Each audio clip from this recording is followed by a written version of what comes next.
इरूटेरिया की खाकी फ्रीज 3.0 के तहत जो है आज की इस वीडियो में हम लोग बिहार दरोगा एफआई का पीटी का टेस्ट नंबर 2 देखने वाले हैं। टेस्ट नंबर 1 ऑलरेडी चैनल पर अपलोडेड है और आप लोगों की डिमांड पर बिहार दरोगा 2025 के नाम से लिस्ट बना दी गई है। सारे वीडियो इसी के अंदर ऐड हो रहे हैं, तो जो लोग वीडियो पर नए होंगे चैनल को सब्सक्राइब करना, वीडियो को लाइक करना मत भूलिएगा, साथ में वीडियो को शेयर करें और जो है उस पे लिस्ट से भी जुड़ें, वहीं पर सारे वीडियो आपके ऐड होंगे। चलिए स्टार्ट करते हैं और इस टेस्ट सीरीज को समाप्त करते हैं। पहला क्वेश्चन क्या है, विरासत को अपनाओ 2.0 कार्यक्रम किस मंत्रालय द्वारा प्रारंभ किया गया है?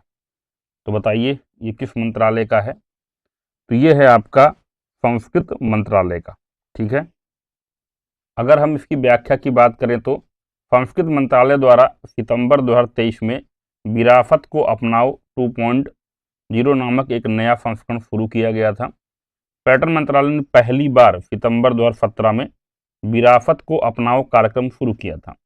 इस कार्यक्रम का उद्देश्य क्या है? निजी और सार्वजनिक क्षेत्र की कंपनियों, एनजीओ, सोसाइटियों आदि के साथ सहयोग के लिए संरचना प्रदान करना, ताकि वे अपने कॉर्पोरेट सामाजिक उत्तरदायित्व फंड के जरिए संरक्षित स्मारकों में सुविधाएं विकसित कर सकें, ताकि आगंतुकों का अनुभव बेहतर हो, स्मारक को आगंतुक अनुकूल बनाया जा सके। सुविधाओं को 4 व्यापक श्रेणियों में बांटा गया है। पहला है स्वच्छता, दूसरा है पहुंच, तीसरा है सुरक्षा, चौथा क्या है आपका ज्ञान। क्वेश्चन नंबर 2 क्या कहता है, निम्न में से भारत का पहला स्वदेशी स्वचालित बायोमेडिकल अपशिष्ट उपचार संयंत्र है तो कौन सा है? उसका नाम क्या है बताइए। तो उसका नाम क्या है? उसका नाम है फ्रिजनम। अगर हम लोग इसकी व्याख्या की बात करें तो फ्रिजनम CFIRNIIFT तिरुवनंतपुरम द्वारा भारत में अपनी तरह का पहला स्वदेशी स्वचालित बायोमेडिकल अपशिष्ट उपचार रिंग है। ठीक है, फ्रिजनम रिंग महंगे और ऊर्जा गहन भस्मक के उपयोगों के बिना रक्त, मूत्र, थूक और प्रयोगशाला डिस्पोजल जैसे रोगजनक बायोमेडिकल कचरे को कीटाणु रहित कर सकता है। जिस तरीके से बेहतर अपशिष्ट निपटान समाधानों की मांग बढ़ रही है, उसको ध्यान में रखते हुए फ्रिजनम रिंग जो है सुरक्षित और अधिक कुशल दृष्टिकोण प्रदान करता है, जो कि हानिकारक कचरे के मानव जोखिम से जुड़े खतरों को समाप्त करता है और इसके इधर उधर फैलने तथा दुर्घटनाओं की आशंका को कम करता है। क्वेश्चन नंबर 3 क्या कह रहा है, अभ्यास साइक्लोन निम्न में से किन देशों के मध्य आयोजित होता है? विकल्प क्या है? भारत और वियतनाम, भारत और ब्राजील, भारत और बांग्लादेश, इनमें से कोई नहीं। तो इसका उत्तर क्या होगा? इनमें से कोई नहीं, क्योंकि जो अभ्यास साइक्लोन है ये भारत और मिस्र के बीच में होता है। ठीक है, भारत और मिस्र के बीच में। भारत और मिस्र के बीच संयुक्त विशेष बल अभ्यास साइक्लोन का तीसरा संस्करण जो है राजस्थान के महाजन फील्ड फायरिंग रेंज में शुरू हुआ। 10 फरवरी से इसकी शुरुआत हुई थी और ये अभ्यास 23 फरवरी 2025 तक चला था। अभ्यास साइक्लोन जो है एक वार्षिक कार्यक्रम है, एक साल ये भारत में होता है और एक साल मिस्र में आयोजित किया जाता है। जो इसका पिछला संस्करण था जनवरी 2024 में, ये मिस्र में हुआ था। इसके अलावा और भी अगर सैन्य अभ्यास की हम लोग बात करें तो यहाँ पर दिया गया सैन्य अभ्यास, यहाँ पर देश और यहाँ पर आयोजन स्थल। खंजर प्रहार 2025 भारतीय सशस्त्र बलों के बीच में हुआ है अरुणाचल प्रदेश में। खंजर 2025 भारत और किर्गिस्तान के बीच में किर्गिस्तान में हुआ है। वरुण 2025 भारत और फ्रांस के बीच में अरब सागर में हुआ है। सी ड्रैगन 2025 बहुराष्ट्रीय ये आपका अभ्यास है, गुआम तट पश्चिमी प्रशांत महासागर में हुआ है। ट्रॉपेक्स 2025 भारतीय नौसेना का अभ्यास है, हिंद महासागर में हुआ है। धर्म गार्जियन 2025 भारत और जापान के बीच में जापान में हुआ है। साइक्लोन 2025 भारत और मिस्र के बीच में राजस्थान में। एक्वेरियन भारत और मालदीव के बीच में, ये आपका मालदीव में हुआ है।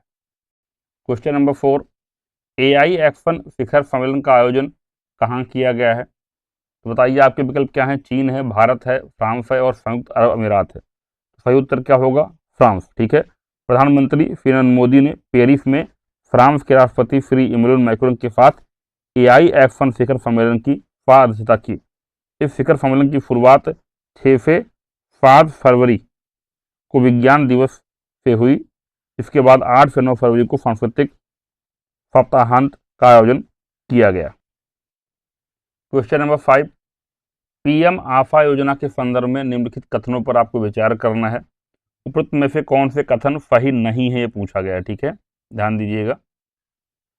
योजना को 15वें वित्त आयोग चक्र के दौरान 2025-26 तक जारी रखने की मंजूरी दी गई, जो कि आपका सही है। सरकार अगले 4 वर्षों तक राज्यों के तुअर, उड़द और मसूर उत्पादन का 100% खरीदेगी, ये भी आपका सही है।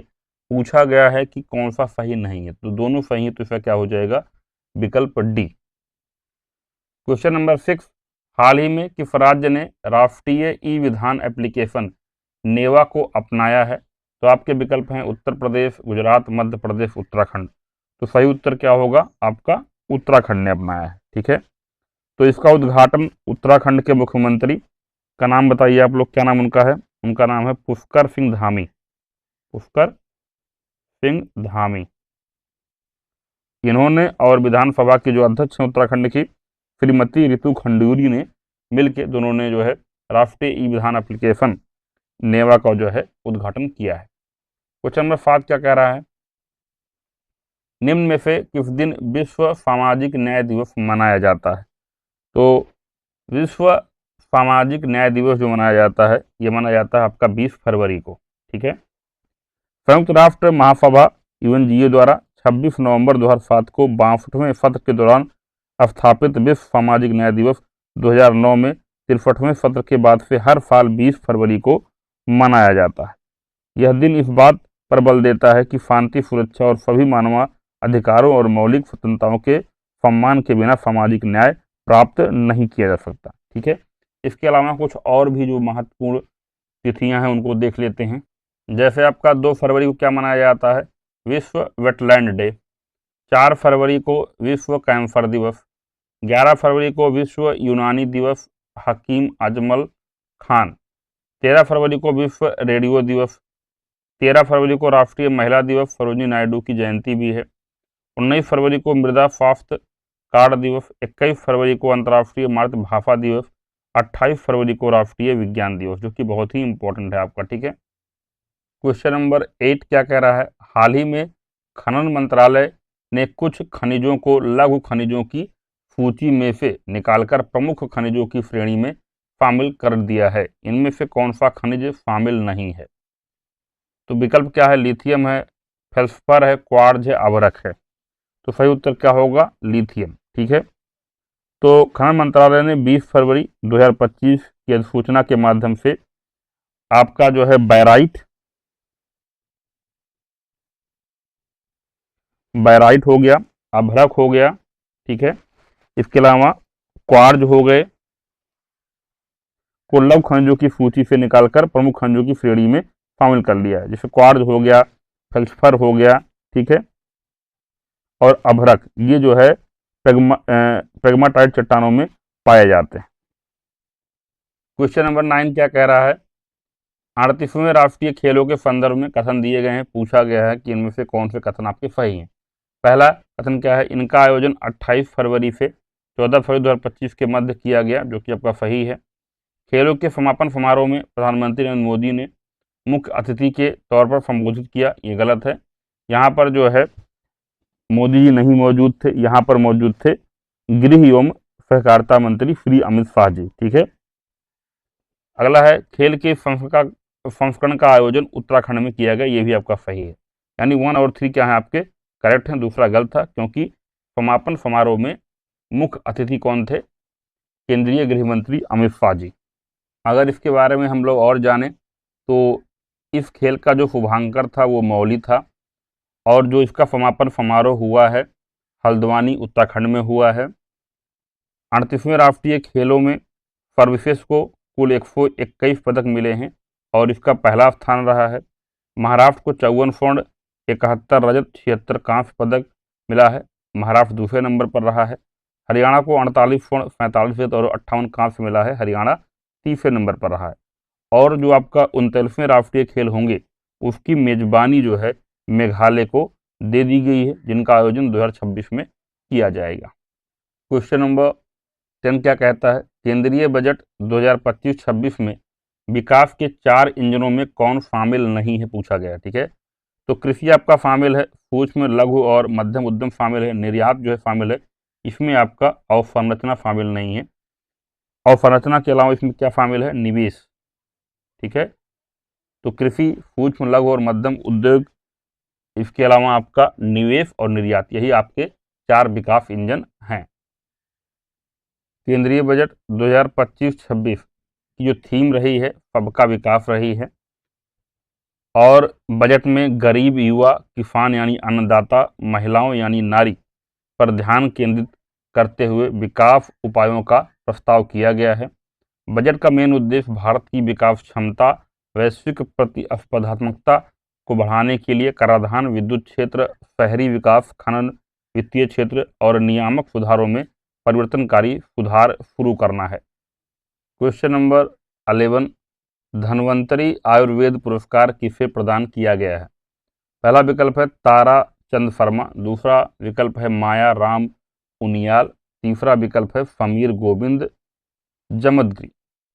तो ये जो है क्या हो जाएगा इसका, इनमें से सभी, यानी सभी को जो है धन्वंतरी आयुर्वेद पुरस्कार जो है प्रदान किया गया है।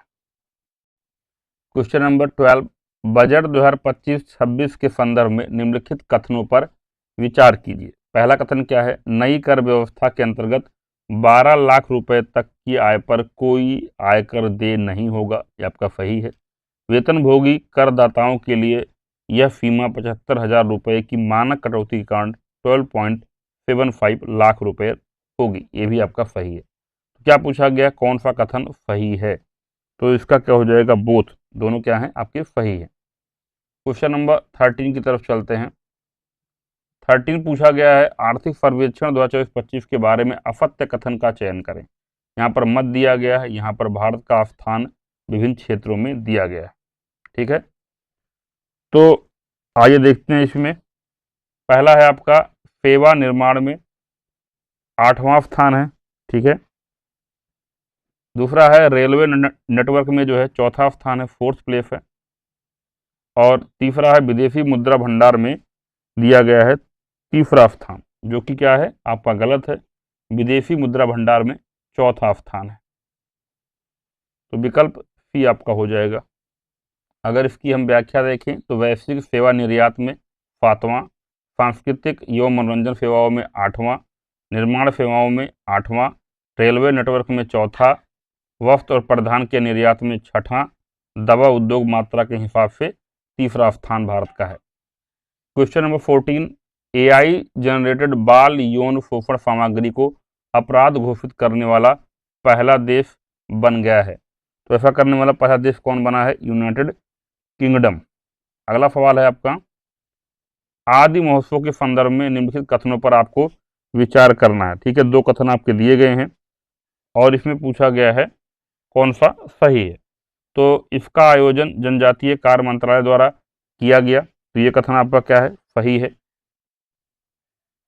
स्टेटमेंट नंबर 2 क्या कह रहा है, प्रधानमंत्री नरेंद्र मोदी ने नई दिल्ली में राष्ट्रीय जनजातीय महोत्सव आदि महोत्सव का उद्घाटन किया, यह आपका गलत है। इसका उद्घाटन जो है देश की राष्ट्रपति श्रीमती द्रौपदी मुर्मू ने किया है। तो यानी इसका क्या सही होगा, केवल एक सही होगा, दूसरा क्योंकि आपका क्या है, गलत है। आगे बढ़ते हैं। अगला प्रश्न क्या पूछा गया है, अंतर्राष्ट्रीय बौद्ध परिसंघ IBC ने भगवान बुद्ध त्रिसेवा अभियान शुरू किया है, निम्नलिखित में से इस अभियान में कौन शामिल नहीं है? तो इसके अंदर देखा जाए तो पहला विकल्प भारत है, ये शामिल है। दूसरा नेपाल, ये भी शामिल है। तीसरा श्रीलंका शामिल है। चौथा है आपका म्यांमार, ये आपका जो है इसमें शामिल नहीं है। क्वेश्चन नंबर 17, खेल उद्योग समाचार फाइट स्पोर्टिको ने 100 शीर्ष उच्चतम भुगतान वाले एथलीटों की चौथी वार्षिक सूची जारी की है। इस सूची के अनुसार कौन 2024 में दुनिया का सबसे अधिक भुगतान पाने वाला एथलीट है? तो विकल्प है Virat Kohli, Rafael Nadal, Leon Messi, Cristiano Ronaldo. तो आपका उत्तर क्या होगा, क्रिस्टियानो रोनाल्डो। क्वेश्चन नंबर 18 क्या कह रहा है, भारत सरकार ने 9वें एशियाई शीतकालीन खेलों 2025 में भारतीय दल की भागीदारी को मंजूरी दे दी है, जो निम्न में से किस स्थान पर आयोजित होने वाला है? तो इसका आयोजन कहाँ होगा? इसका आयोजन जो है आपका हार्बिन चीन में होने जा रहा है। और 2025 एशियाई शीतकालीन खेलों का जो आधिकारिक वाक्य है यानी मोटो है, मोटो क्या है आपका? Dream of winter, love among Asia. ठीक है, तो इसका ये मोटो वाक्य है। वहीं पर 9वें एशियाई शीतकालीन खेलों का जो शुभांकर है वो क्या है आपका? बिन बिन और निनी। ये क्या है? साइबेरियाई बाघों की एक जोड़ी है। क्वेश्चन नंबर 19 क्या है? अंतर्राष्ट्रीय बिग कैट अलायंस IBCA की स्थापना पर फ्रेमवर्क समझौता आधिकारिक रूप से लागू हो गया है। IBCA की स्थापना भारत सरकार द्वारा बड़ी बिल्लियों बिग कैट्स के संरक्षण के उद्देश्य से की गई थी। तो कितनी आपके विकल्प हैं? 9, 7, 4 और 5। तो क्या उत्तर सही होगा आपका? 7 बड़ी बिल्लियों बिग कैट्स के संरक्षण के उद्देश्य से की गई थी। क्वेश्चन नंबर 20 मत्स्य 6000 के संदर्भ में निम्न कथनों पर विचार कीजिए। पहला क्या है? मत्स्य 6000 चौथी पीढ़ी की गहरे समुद्र में चलने वाली मानव वैज्ञानिक पनडुब्बी, जो कि सही है। इसके द्वारा वर्ष 2030 के अंत तक 500 मीटर गहराई तक पहुंच का लक्ष्य रखा गया है, जो कि गलत है। इसका मेन लक्ष्य क्या है? 2026 के अंत तक 6000 मीटर की गहराई तक पहुंचने का लक्ष्य रखा गया है। तो दूसरा गलत हो गया, यानी आपका केवल एक क्या होगा? सही होगा। क्वेश्चन नंबर 21 मानसून प्रत्यावर्तन के समय बिहार के मैदानी भाग में किस हवा का प्रभाव रहता है? तो पहला विकल्प सही होगा, ठंडी, पछुआ और उत्तरी हवा का। क्वेश्चन नंबर 22 दो सूची आपकी दी गई है, एक दूसरे को जो है मैच करना है। सूची 1 में पर्वत दिए गए हैं, सूची 2 में महाद्वीप दिया गया है। तो पहला पर्वत क्या है आपका? एंडीज पर्वत है। तो एंडीज पर्वत कहाँ है? एंडीज पर्वत जो है ये आपका दक्षिण अमेरिका में है, यानी ए का 4 होगा। ए का 4 आपका 2 विकल्प में दिया गया है, तो बी का 3 जो है अपने आप हो जाएगा। यानी अल्ताई कहाँ पर है? अल्ताई जो है आपका ये एशिया में है। अगला है आपका आल्पस। आल्पस कहाँ है? आल्पस यूरोप में है, यानी सी का क्या होगा? 1 होगा, जो कि यहाँ पर दिया गया है। इसके अलावा अल्पेशियन कहाँ है? अल्पेशियन जो है ये उत्तरी अमेरिका में है, यानी आपका डी का 2 हो जाएगा। तो क्या विकल्प सही होगा? 4, 3, 1, 2। ठीक है, तो एक बार फिर से याद कर लें, एंडीज पर्वत कहाँ है? दक्षिणी अमेरिका में है। इसके अलावा आपका जो है अल्ताई, ये कहाँ है? ये आपका एशिया में है। आल्पस कहाँ है? आल्पस आपका यूरोप में है। अल्पेशियन कहाँ है? आपका उत्तरी अमेरिका में है। क्वेश्चन नंबर 23 2011 की भारत की जनगणना के अनुसार घटते जनसंख्या घनत्व वाले राज्यों का निम्न में से कौन सा एक सही क्रम है? तो आप लोग जानते हैं, अगर बात की जाए बिहार की, तो वहाँ पर जो घनत्व है वो कितना है? 1106 व्यक्ति प्रति वर्ग किलोमीटर। ठीक है, उसके बाद अगर हम बात करें जो है बंगाल की, तो बंगाल में कितना है? बंगाल में है 1028। तो पहले आपका बिहार आएगा, फिर आपका बंगाल आएगा, तो 2 विकल्प में आप लोग पहुंच गए। उसके बाद हम बात करते हैं जो है केरल आएगा। केरल कितना है? 860 व्यक्ति प्रति वर्ग किलोमीटर, तो केरल तीसरे पर आ जाएगा। फिर आपका उत्तर प्रदेश कितना है? 829 प्रति व्यक्ति वर्ग किलोमीटर। ठीक है, तो यानी डी विकल्प आपका सही होगा, बिहार, पश्चिम बंगाल, केरल और आपका उत्तर प्रदेश। क्वेश्चन नंबर 24 सिंधु की सबसे बड़ी सहायक नदी कौन सी हैं? आपके विकल्प हैं झेलम, चिनाब, ब्यास और सतलज। तो बताइए क्या होगा? इसका आपका बी होगा, चिनाब। तो चिनाब जो है सिंधु की सबसे बड़ी सहायक नदी है। अगर हम लोग चिनाब की बात करें, तो चिनाब नदी एक प्रमुख नदी है जो भारत और पाकिस्तान में बहती है। पंजाब क्षेत्र की 5 प्रमुख नदियों में से एक है।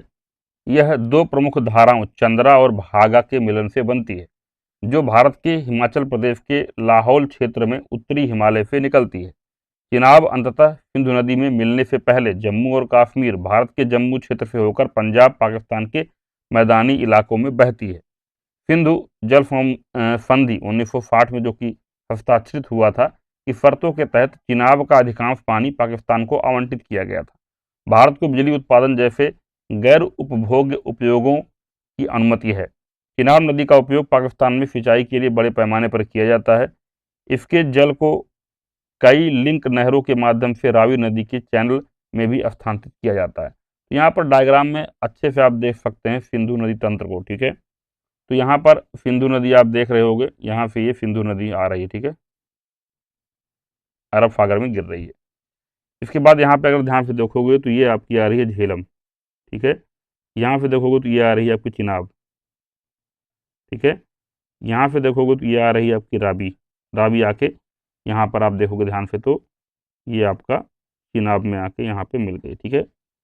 इधर से देखोगे तो यहाँ तिब्बत चीन से आ रही है आपकी सतलज, ये देखो सतलज जा रही है। इसके बाद यहीं से ये ब्यास इसी में आके मिल जा रही है, ठीक है। इंदिरा गांधी नहर आपकी यहीं पर है, ठीक है। पंचनाद नदी यहाँ पर आप देख सकते हो, ठीक है, पांचों नदियाँ। और ये आपका नेपाल का क्षेत्र हो गया, ठीक है, ये आपका पाकिस्तान हो गया। क्वेश्चन नंबर 25, सूची 1 का मिलान सूची 2 से हमें करना है। पहला दिया गया है लौह अयस्क की खान। तो क्या क्या आपके पास सूची 2 में विकल्प हैं? बालाघाट है, अमरकंटक पठार है, गुआ और नोमुंडी है और नेल्लोर है। तो लौह अयस्क की खान कहाँ पर है? तो ये है आपका गुआ और नौमुंडी में, यानी ए का 3 होगा। ए का 3 आपका 2 विकल्प में दिया गया है। अगला है आपके तांबे की खान। तो तांबे की खान कहाँ पर है? ये है आपका बालाघाट में, ठीक है, बालाघाट में है। तो इससे मैच करो इसको, यानी बी का 1 हो जाएगा। तो बी का 1 एक में है, यानी आपका सी विकल्प सही हो जाएगा। बाकी दोनों मैच कर लो। बॉक्साइट की खान कहाँ पर है? तो ये है आपका अमरकंटक में, अमरकंटक पठार। और अभ्रक की खान कहाँ पर है? ये आपका नेल्लोर में है, ठीक है। तो गुआ और नौमंडी कहाँ पर है? ये भी इंपॉर्टेंट है। तो ये झारखंड में है, ठीक है। इसके अलावा बालाघाट कहाँ पर है? तो बालाघाट जो है आपका ये मध्य प्रदेश में है। अमरकंटक पठार कहाँ है? अमरकंटक पठार जो है ये आपका छत्तीसगढ़ में है, ठीक है। वहीं पर अगर नेल्लोर की बात करें तो नेल्लोर कहाँ पर है? नेल्लोर जो है आपका ये आंध्र प्रदेश में है। क्वेश्चन नंबर 26, किस महाद्वीप में मरुस्थलीकरण की समस्या न्यूनतम है? ठीक है, तो सबसे कम कहाँ पे मरुस्थलीकरण की समस्या है? वो है आपका यूरोप, ठीक है। बाकी ऑस्ट्रेलिया, अफ्रीका और एशिया में इससे कहीं ज़्यादा जो है मरुस्थलीकरण है, ठीक है। क्वेश्चन नंबर 27, निम्नलिखित में से कौन सा देश एक स्थलरुद्ध देश नहीं है? ध्यान दीजिएगा, नहीं है पूछा गया, ठीक है। विकल्प क्या है? हंगरी है, नेपाल है, बेल्जियम है और किर्गिस्तान है। तो क्या विकल्प सही होगा? किर्गिस्तान, सॉरी, बेल्जियम जो है आपका, ये जो है एक स्थलरुद्ध देश नहीं है। बाकी हंगरी, नेपाल और किर्गिस्तान क्या है? एक स्थलरुद्ध देश हैं। आइए पहले जानते हैं कि स्थलरुद्ध देश क्या होता है। स्थलरुद्ध देश एक ऐसा देश है जो किसी महासागर या समुद्र से जुड़ा हुआ नहीं होता है और उसके पास कोई समुद्र तट नहीं होता है। Belgium, Netherland, Germany, Luxembourg, France और उत्तरी, ये सब जो है उत्तरी सागर से जो है घिरे हैं। वहीं पर हंगरी की सीमा Slovakia, Ukraine, Romania, Serbia, Croatia, Slovenia, Austria से लगती है। इसकी राजधानी बुडापेस्ट है और यह यूरोपीय संघ का सदस्य भी है। तो यहाँ पर दिया गया महाद्वीप और स्थलरुद्ध देश, जैसे एशिया में कौन कौन स्थलरुद्ध देश हैं? कजाकिस्तान है, किर्गिस्तान है, तजाकिस्तान है, तुर्कमेनिस्तान है, उज्बेकिस्तान है, मंगोलिया है, भूटान है, नेपाल है, लाओस है। यूरोप में स्थलरुद्ध देश कौन है? वेटिकन सिटी है, सैन मैरिनो है, एंडोरा है, मोल्डोवा है, ऑस्ट्रिया है, बेलारूस है, हंगरी है, कोसोवा है, लग्जमबर्ग है, मैसेडोनिया है, सर्बिया है, स्लोवाकिया है, स्विट्जरलैंड है। अफ्रीका की बात करें तो बोत्सवाना, बुर्किना फासो, बुरुंडी, मध्य अफ्रीकी गणराज्य, चाड, इथोपिया, मलावी, माली, नाइजर, दक्षिणी Sudan, Uganda, Zambia, Zimbabwe. Question number 28, निम्नलिखित कथनों में कौन सा सही नहीं है? ध्यान दीजिएगा, पूछा गया है, ठीक है। पहला कथन क्या है? काली मिट्टी को स्थानीय भाषा में रेगुर कहा जाता है, जो कि बिल्कुल सही है। अगला है आपका, क्रिप्स के अनुसार रेगुर मिट्टी अनिवार्य रूप से एक परिपक्व मिट्टी होती है। अगला है आपका, ये भी सही है, काली मिट्टी में आर्द्रता नमी धारण करने की उच्च क्षमता होती है। ये भी सही है, काली मिट्टी हिमालय क्षेत्र में पाई जाती है। ये आपका गलत है। काली मिट्टी जो है ये दक्कन के पठार, कहाँ पर, दक्कन के पठार के किनारे जो है पाई जाती है। तो इसमें पूछा गया था कौन सा सही नहीं है, तो आपका डी विकल्प हो जाएगा। आगे बढ़ते हैं। राष्ट्रीय जलमार्गों को उनके सही मार्ग के साथ जो है सुमेलित करना है आपको। ठीक है, पहला दिया गया है राष्ट्रीय जलमार्ग 1, तो ये कहाँ से कहाँ तक है, हल्दिया से इलाहाबाद तक है। ठीक है, तो यानी 1 का सी हो जाएगा। अगला है राष्ट्रीय जलमार्ग 2, ये कहाँ से कहाँ तक है, तो ये है आपका दुबरी से फदिया तक, यानी 2 का डी हो जाएगा। अगला है राष्ट्रीय जलमार्ग 3, ये कहाँ से कहाँ तक है, ये आपका कोट्टापुरम से कोल्लम तक है, यानी 3 का ए हो जाएगा। इसके अलावा अगला है राष्ट्रीय जलमार्ग 9, ये कहाँ सा है, ये है आपका अलापुझा कोयट्टम आथिराम पुझा नहर तक। ठीक है, तो यानी 4 का क्या होगा, बी होगा। तो बताइए कौन सा विकल्प सही होगा आपका, सी डी ए बी। तो सी डी ए बी यानी विकल्प ए आपका क्या होगा, सही होगा।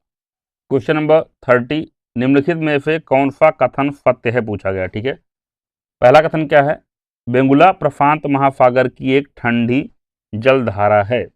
तो यहाँ पर क्या होगा, प्रशांत महासागर नहीं होगा, बेंगुला क्या है, अटलांटिक महासागर की एक ठंडी जलधारा है। ठीक है, यह दक्षिण अफ्रीका के पश्चिमी तट पर उत्तर की ओर बहती है और अपने ठंडे जल के कारण नाबिब मरुस्थल में घना कोहरा और कुहासा उत्पन्न करती है।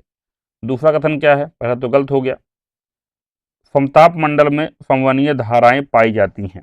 ठीक है, समताप मंडल में जो है गैर संवहनीय क्षेत्र होता है। ठीक है, ये क्योंकि ऊंचाई के साथ तापमान बढ़ता है, जिससे गर्म हवा ठंडी हवा के रूप ऊपर जो है रहती है और ऊर्ध्वाधर गति नहीं होती है। ठीक है, जो संवहनीय धाराएं होती हैं ये आपका कहाँ पाई जाती हैं, ये पाई जाती हैं क्षोभ मंडल में, क्षोभ मंडल में। ठीक है, ये भी आपका गलत हो गया, ताप मंडल में गैर संवहनीय और संवहनीय कहाँ पाई जाती हैं, क्षोभ मंडल में। अगला है आपका, सिमूब अरब रेगिस्तान में बहने वाली ठंडी हवा है। तो वो भी अरब रेगिस्तान में बह रही है, तो ठंडी कैसे हो सकती है, गलत है, ये आपकी क्या है, गर्म हवा है। ठीक है, सिमूम जो है अरब रेगिस्तान बहने वाली एक तेज गर्म शुष्क हवा है, यह धूल भरी होती है, इसका तापमान 54 डिग्री सेंटीग्रेड होता है। अगला है आपका, ब्रिग फील्डर ऑस्ट्रेलिया में चलने वाली गर्म एवं शुष्क हवा है, ये आपका सही है, तो विकल्प डी इसका आपका सही हो जाएगा। क्वेश्चन नंबर 31, भारत में निम्नलिखित में से किस एक वन प्रारूप में सागौन एक प्रभावी वृक्ष स्पीसीज है। तो सागौन जो है किस प्रकार की है, तो यह है आपका उष्णकटिबंधीय आर्द्र पर्णपाती वन के प्रकार की है।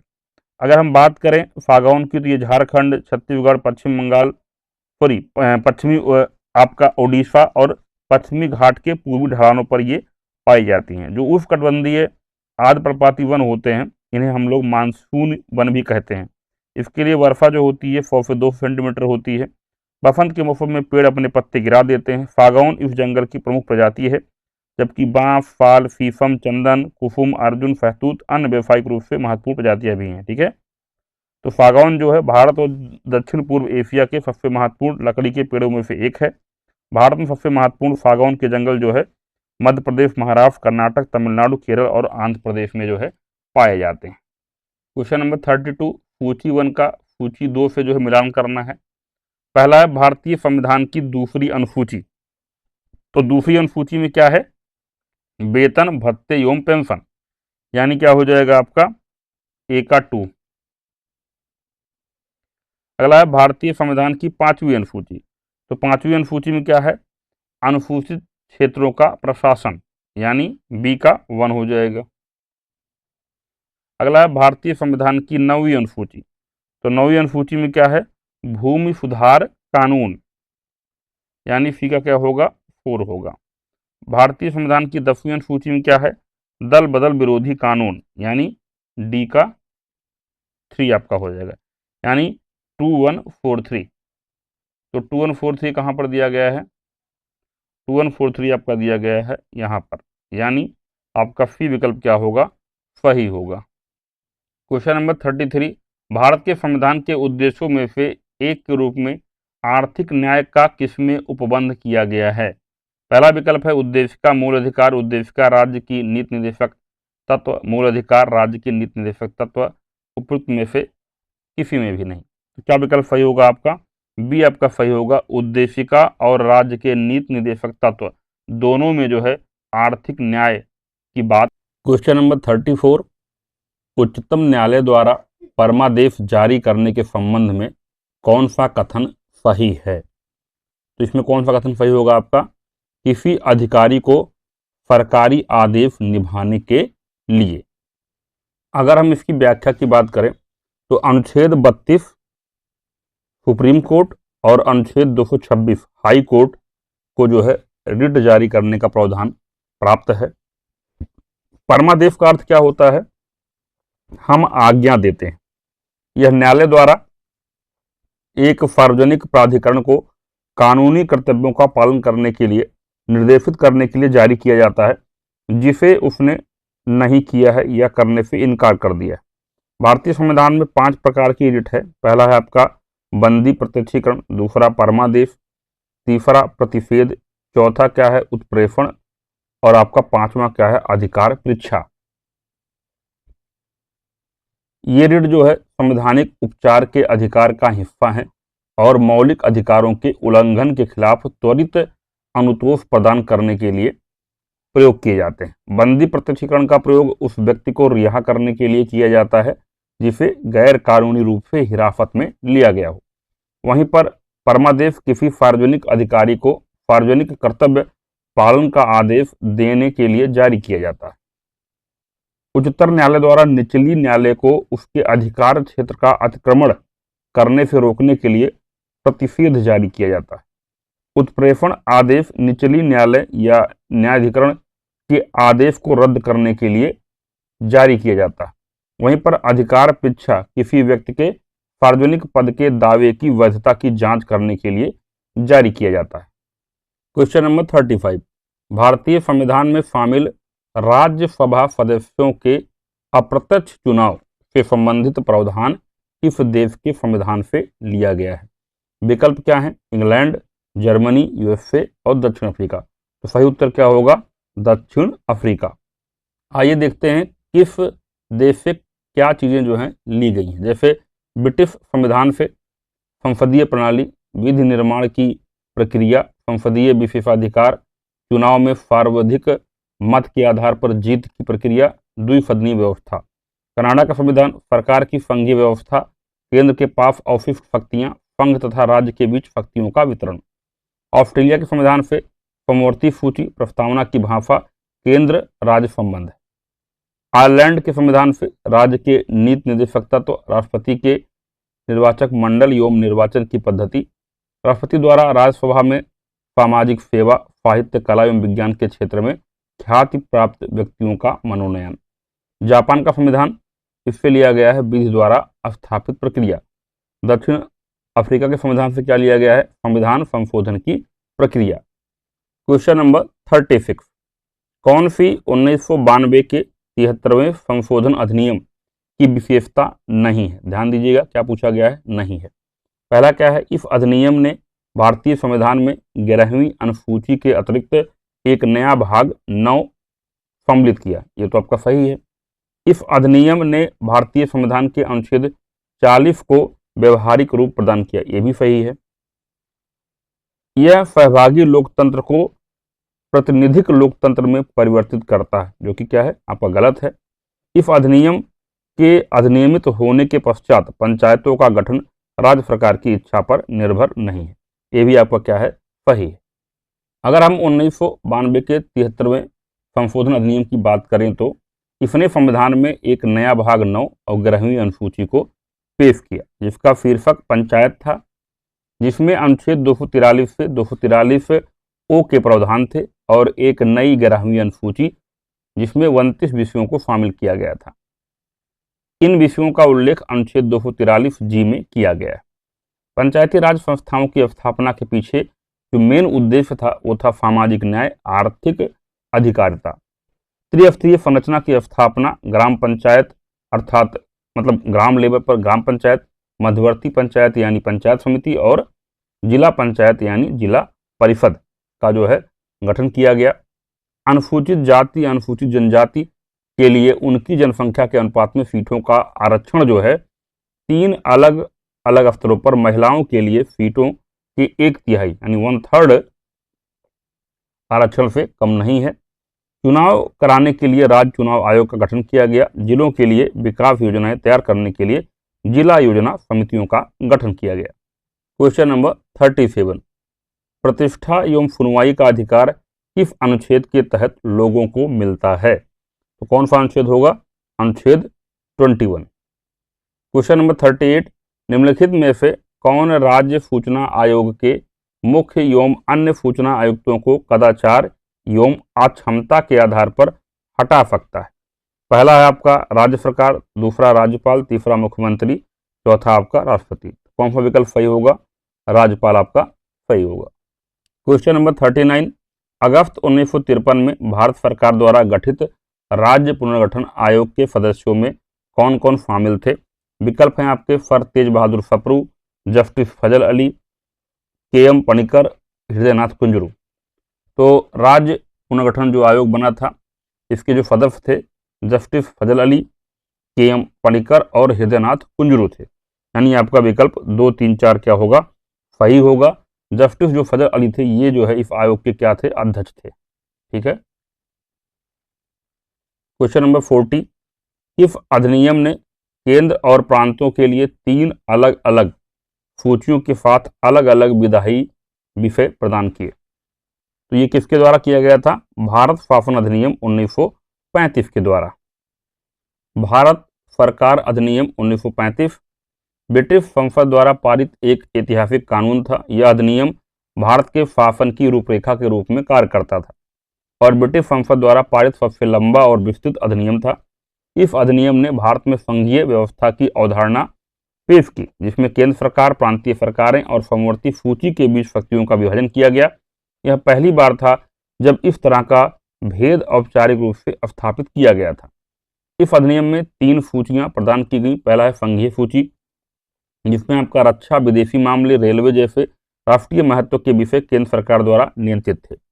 दूसरा था आपका राज्य सूची, सार्वजनिक स्वास्थ्य, कृषि और शिक्षा जैसे स्थानीय महत्व के विषयों पर प्रबंधन प्रांतीय सरकारों को दिया गया था।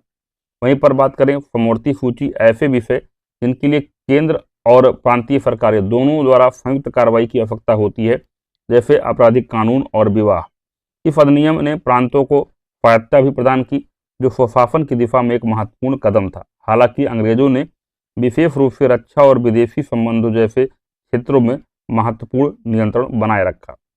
इस अधिनियम ने एक संघीय न्यायालय की अवधारणा और केंद्र में द्विसदनीय विधायिका के प्रावधान प्रस्तुत किए, जिसने बाद में भारतीय संविधान की संरचना को प्रभावित किया। इसीलिए भारत सरकार अधिनियम 1935 भारत के विधायी ढांचे को परिभाषित करने में महत्वपूर्ण था। क्वेश्चन नंबर 41, लोकतांत्रिक विकेंद्रीकरण में महत्वपूर्ण स्थान देने का सुझाव किस समिति ने दिया था? विकल्प हैं आपके अशोक मेहता समिति, बलवंत राय मेहता समिति, एल.एम. सिंघवी समिति, जी.वी.के. राव समिति। तो सही विकल्प क्या होगा आपका? ऑप्शन बी, बलवंत राय मेहता समिति। अगर हम बलवंत राय मेहता समिति की बात करें तो यह समिति सामुदायिक विकास कार्यक्रम और राष्ट्रीय विस्तार सेवा के कामकाज की जांच करने के लिए नियुक्त की गई थी। बलवंत राय मेहता समिति 1957 में नियुक्त की गई थी और बलवंत राय मेहता इस समिति के अध्यक्ष थे। बलवंत राय मेहता समिति ने त्रिस्तरीय पंचायती राज संरचना स्थापित करने का सुझाव दिया था। बलवंत राय मेहता समिति ने सुझाव दिया कि पंचायती राज की संरचना गांव, ब्लॉक और जिला स्तर पर होनी चाहिए। गांव स्तर पर ग्राम पंचायत, ब्लॉक स्तर पर पंचायत समिति और जिला स्तर पर जिला परिषद होना चाहिए। राष्ट्रीय विकास परिषद ने 1958 में समिति के सुझावों को स्वीकृति दी थी। पंचायती राज संबंधित और समितियां जैसे अशोक मेहता समिति है। दिसंबर 1970 में जनता सरकार ने अशोक मेहता की अध्यक्षता में पंचायती राज संस्थाओं पर एक समिति नियुक्त की। इसने अगस्त 1978 में अपनी रिपोर्ट जो है प्रस्तुत की और देश में गिरती पंचायती राज व्यवस्था को पुनर्जीवित और मजबूत करने के लिए सुझाव दिए। अब बात करते हैं एलम सिंघवी समिति की। 1986 में राजीव गांधी सरकार ने एलम सिंघवी की अध्यक्षता में लोकतंत्र और विकास के लिए पंचायती राज संस्थाओं के पुनरुद्धार पर एक अवधारणा पत्र तैयार करने के लिए एक समिति नियुक्त की। अगला है आपका GV राव समिति। ग्रामीण विकास और गरीबी उन्मूलन कार्यक्रमों के लिए उपलब्ध प्रशासनिक व्यवस्था की समीक्षा करने के लिए योजना आयोग द्वारा 1985 में GV राव की अध्यक्षता में समिति नियुक्त की गई थी। क्वेश्चन नंबर 42, संसदीय व्यवस्था वाली सरकार वह होती है जिसमें क्या होता है, सरकार संसद के प्रति उत्तरदायी होती है और उसके द्वारा हटाई जा सकती है, यानी the government is accountable to parliament and can be removed by it. Question number 43, भारतीय प्रोटोकॉल के अनुसार निम्नलिखित में से कौन वरीयता क्रम में सर्वोच्च स्थान पर है? तो आपके विकल्प क्या हैं? उप प्रधानमंत्री, उपराष्ट्रपति, राज्य के भीतर राज्यपाल, लोकसभा अध्यक्ष। सही उत्तर क्या होगा? राज्य के भीतर राज्यपाल।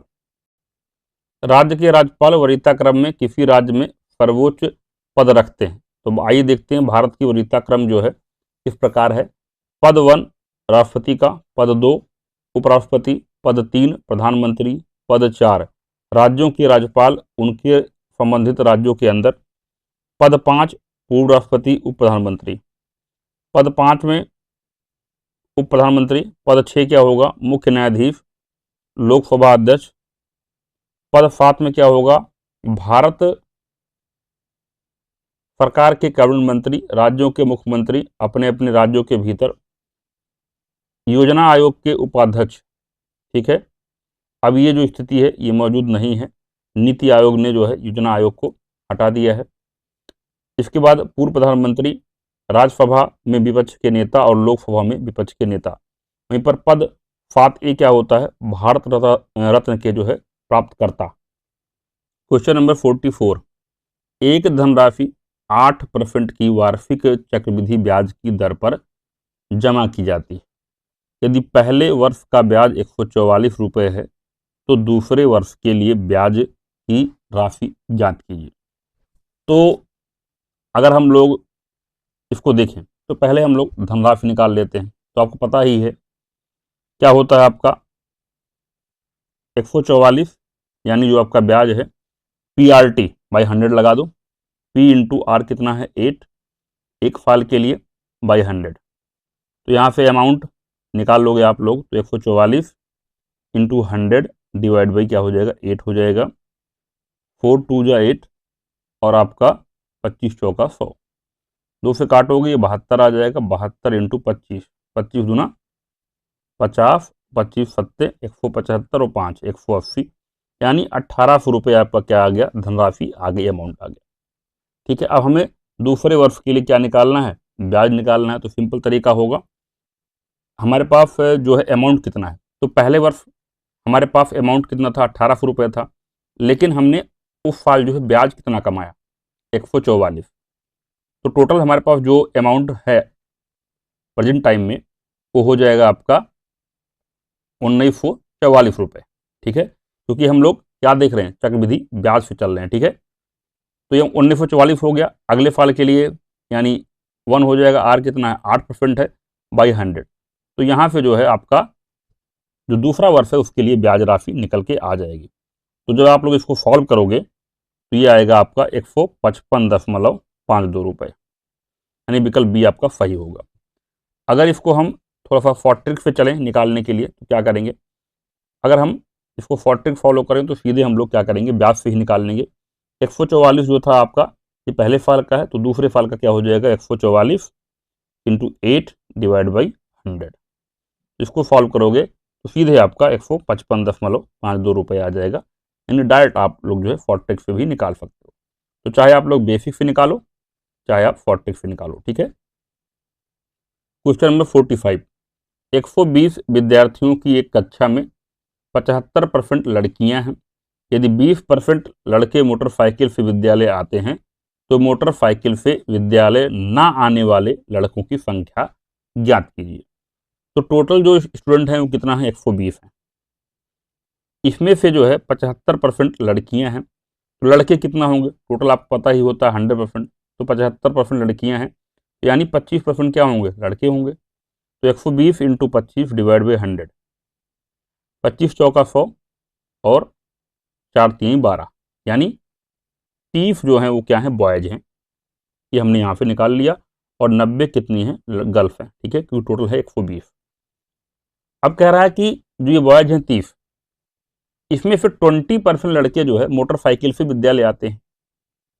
और पूछा गया मोटरसाइकिल से विद्यालय ना आने वाले, तो जब 20% जो है मोटरसाइकिल से आ रहे हैं तो बचे कितने, 100 होता ही है, तो 20 निकालोगे तो यानी 80% जो है वो क्या है, वो जो कि मोटरसाइकिल से विद्यालय नहीं आ रहे हैं। तो 8 त्रिक 24, यानी 24 लड़के ऐसे हैं जो मोटरसाइकिल से विद्यालय नहीं आ रहे। आसानी से आप इसको निकाल लोगे। आगे बढ़ते हैं, अगला क्वेश्चन क्या कहता है, 46। तो यहाँ पर इसको आपको सरल करना है, ठीक है। तो आप लोग क्या करें, इसका सिंपल है, इसके जो हर का परमीकरण कर दीजिए, ठीक है। तो √3 माइनस √2, तो यानी जो यहाँ पे साइन होता है उसके अपोजिट से हम लोग मल्टीप्लाई करते हैं, ठीक है। √3 प्लस √2 माइनस, इसी तरीके से यहाँ भी कर दो, ठीक है, सिंपल है, √3 प्लस √2 है, तो क्या करोगे, अपोजिट साइन से √3 माइनस √2 से जो है मल्टीप्लाई कर दो। और यहाँ पर आपको दो फार्मूला याद होना चाहिए, a प्लस बी का जो है होल स्क्वायर, ये क्या होता है, a square plus B square plus 2ab। a minus B का होल स्क्वायर क्या होता है आपका, a square plus B square minus का 2ab। और एक होता है आपका a plus B into A minus B, ये क्या होता है आपका a square minus B square. ये फार्मूले तीनों आपको याद होंगे। तो ऊपर आप देख रहे होगे कि यहाँ पर a प्लस बी और यहाँ पर भी a प्लस बी, और यहाँ पर a माइनस बी और a माइनस बी बन रहा है, यानी इन दोनों का होल स्क्वायर बन रहा है। तो लगा दो फार्मूला, √3 यानी किसी भी संख्या का अगर रूट दिया गया है, जैसे रूट a है, अगर आप इसका स्क्वायर करोगे तो आपको क्या मिलता है, रूट हट जाता है, ठीक है। तो √3 का स्क्वायर करोगे तो 3 आ जाएगा, √2 का करोगे तो 2 आ जाएगा, और प्लस क्या होगा 2ab, तो रूट रूट मल्टीप्लाई करोगे तो ये दोनों एक रूट में आ जाएंगे, 2√6 आ जाएगा। पहला पार्ट हो गया। नीचे क्या बन रहा है, 1 प्लस 1 माइनस, यानी ये फार्मूला लगेगा a plus B into A minus B, ये क्या होता है, a square minus B square. तो √3 का स्क्वायर यानी 3, √2 का स्क्वायर यानी √2, ठीक है। ये पहला पार्ट हो गया। सेकंड पार्ट में भी क्या आ जाएगा, √3 माइनस √2 का स्क्वायर, होल स्क्वायर है ना, क्या हो जाएगा आपका 3 प्लस 2 माइनस का 2√6 डिवाइड बाई नीचे 3 माइनस 2। तो ये तो हो गया आपका 1, ये भी 1 हो गया, तो 1 हो गया तो सीधे ये ऐड हो जाएंगे। तो 3 2 5 प्लस 2√6 माइनस 5 माइनस 2√6, ठीक है। तो माइनस की वजह से साइन चेंज होगा, तो 5 प्लस 2√6 माइनस 5, और फिर ये माइनस से प्लस हो जाएगा 2√6, तो 5 5 कट जाएगा। और आपको पता ही है अगर रूट के अंदर संख्या सेम है, जैसे √a प्लस √a है, तो ये 2√a यानी सीधा ये जुड़ जाता है। तो ये 2 प्लस 2 क्या हो जाएगा, 4√6 आपका उत्तर आ जाएगा। यानी कौन सा विकल्प आपका सही होगा, विकल्प ए जो है आपका सही हो जाएगा, ठीक है। क्वेश्चन नंबर 47, वह छोटी से छोटी संख्या ज्ञात करो जिसको 5 6 8 व 9 से भाग देने पर शेषफल 4 बचता है, ठीक है। जब भी छोटी से छोटी संख्या की बात करें तो उस समय हमें निकालना होता है एलसीएम यानी लघुत्तम समापवर्त, ठीक है। तो कैसे निकालेंगे, 5 6 8 9 इसको ऐसे लिख लो, फिर आपको छोटी से छोटी संख्या लेते हुए चलना है और इसको डिवाइड करते हुए चलना है। जैसे 2 लिया हमने तो 5, 2 3 6 हो गया, 2 4 8 हो गया, और यहाँ पर 9 डिवाइड तो होगा नहीं। फिर 2 लिया, यहाँ पे 5 हो गया, 3 हो गया, 2 2 4, यहाँ पे 9 हो गया। फिर 2 लिया, यहाँ पे 5 हो गया, 3 हो गया, 2 1 2, और यहाँ पर 9 हो गया। फिर हमने 3 लिया, 5 हो गया, 3 1 3, यहाँ पे 1, 3 3 9, और फिर आपका 3 आ जाएगा, फिर 5 आ जाएगा। जब सारे संख्या 1 हो जाए तो यानी हमारा जो है ये प्रोसेस पूरा हो जाता है। मल्टीप्लाई कर लो इनको आपस में, तो क्या होगा, 5 3 15, 15 3 45, और 45 गुणे आपका 2 दूना 4 दूनी 8, 8 पंचे 40, 8 चौक 32 और 4 36, 360 हमारा क्या आ गया, एलसीएम आ गया। पर आगे पॉइंट क्या बोला है, देने पर शेषफल कितना बचता है 4, यानी इसको हमें ऐड भी करना पड़ेगा। तो 360 और प्लस 4 जो हमारा शेषफल आ रहा है, यानी संख्या क्या होगी 364 होगी आपकी, ठीक है। यानी बी विकल्प आपका क्या होगा, सही होगा। क्वेश्चन नंबर 48, एक तस्वीर की ओर इंगित करते हुए सूरज ने कहा, उसकी पुत्री शोभा मेरी माँ की पोती, बताइए कि वह तस्वीर किसकी है। तो ब्लड रिलेशन का सवाल जब भी आप लोग सॉल्व करें तो एक चीज ध्यान दें, जैसे अगर हस्बैंड वाइफ हैं और पुरुष और महिला है, ये पुरुष है तो उसको प्लस से दिखाओ, महिला है आपका जो है इसको माइनस से दिखाओ। अगर रिलेशनशिप आपका तो हस्बैंड वाइफ है तो एक तीर बना दो, ठीक है। और सपोज करो अगर इसका भाई है या बहन है तो इसमें तीर मत बनाना, भाई हो गया ये इसका और ये इसकी बहन हो गई। अगर फीमेल का भी कोई भाई है तो ये भाई हो गया, ठीक है, और ये इसकी बहन हो गई। पर सबको क्या रखना है, एक लेवल में रखना है, एक जनरेशन को। अब इसके पिताजी हैं तो क्या होगा, यहाँ पर प्लस हो जाएगा, इसकी माता जी हैं तो ये आपका माइनस हो जाएगा। ऐसे इसमें भी अगर पिताजी हैं तो प्लस और माता जी हैं तो माइनस। अगर इनके बच्चे हैं तो आपका लड़का है तो प्लस और लड़की है तो माइनस। इस तरीके से आप लोग डायग्राम ड्रा करोगे, जो लोग सेम लेवल पर होंगे उनको आप लोग जो है आसानी से उनका रिलेशन आप निकाल ले जाओगे। तो चलिए इसको सॉल्व करते हैं।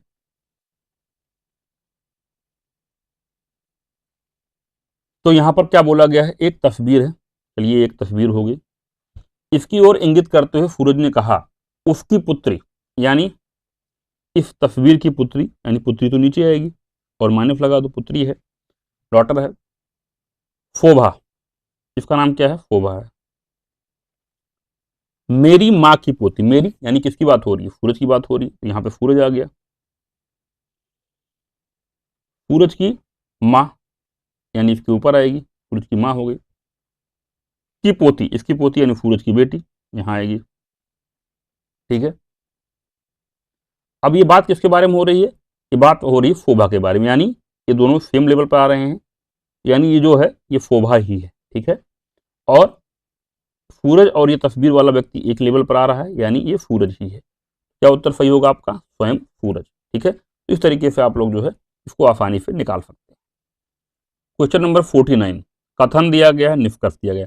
कथन क्या कह रहा है, सभी संतरे आम हैं, तो ये संतरे हो गए, सभी संतरे हो गए, ठीक है, ये सब क्या है पूरा टोटल, ये आम हो गए, ठीक है, पूरा संतरा जो है आम के अंदर आ गया। कुछ आम फल हैं, ठीक है, तो कुछ आम फल हैं, तो यहाँ से रिलेशनशिप निकाल लो, कुछ थोड़ा फल लेना हमें, ये वाला पार्ट, ठीक है। तो क्या हो गया, कुछ आम क्या हो गए, यहाँ पर फल हो गए, ये फल हो गया। अगला है कुछ सेब जो है फल है, तो यहाँ पर हो गया आपका सेब, कुछ सेब क्या हो गए, आपके फल हो गए। तो ये रिलेशनशिप आपका बन गया। पहला है कुछ सेब आम हैं, तो ये टोटल आपका आम हो गया, ठीक है, ये आपका फल वाला सेक्शन हो गया, और कुछ सेब फल हैं। अगर ये वाला सेक्शन हमने इसको यहाँ पर कोइंसाइड किया होता, ठीक है, ऐसे करके, तो कुछ का रिलेशनशिप यहाँ पर बन सकता था सेब और आम के बीच में, ठीक है, यानी ये पॉसिबिलिटी है। अगर देखें ये जो कुछ यहाँ पर हमने लिया था, यहाँ भी तो हो सकता है ये, यानी इसका मतलब क्या हुआ, कुछ आम सेब हो सकता है। अगला है कुछ संतरे सेब नहीं है, ये संतरा है और ये आपका सेब है। तो जब भी आपका पॉजिटिव रिलेशनशिप दिखाया जाए तो उसमें निगेटिव की पॉसिबिलिटी ना के बराबर होती है। तो यहाँ पर कहीं भी निगेटिव बात नहीं की गई है, तो हम ये चीज़ नहीं कह सकते हैं कि कुछ संतरे सेब नहीं है, क्योंकि इसका कोई भी प्रूफ हमें यहाँ पर नहीं मिल रहा है। तो जब भी पॉजिटिव रिलेशनशिप हो और निगेटिव की बात हो तो आपको उसको गलत ही लेना होता है, क्योंकि पॉजिटिव से निगेटिव आपका नहीं निकलता, ठीक है। अगला है सभी आम सेब हैं, सभी आम, तो ये आपका है आम, ठीक है, और ये है आपका सेब, ठीक है।